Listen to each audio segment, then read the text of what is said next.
This is Pioneer's TS-WH500A, compact, self-amplified subwoofer system.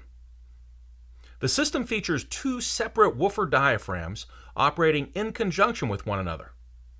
The TS-WH500A's unique and rugged sealed system design allows it to be installed under the seat of many vehicles, delivering big bass from a very small space.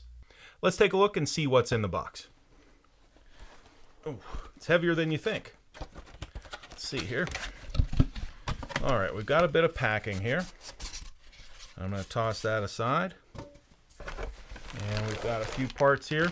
Here is the wire harness for the system. This will provide power and ground and system control from your in-dash receiver. It will also bring in signal into the system. We're going to lift the subwoofer out of here. All right, and we'll take a look at that in a moment. Some additional signal wires, input signal wires. All right, there is the owner's manual for the system. We have some mounting hardware, some screws and brackets for mounting hardware. There's a couple more.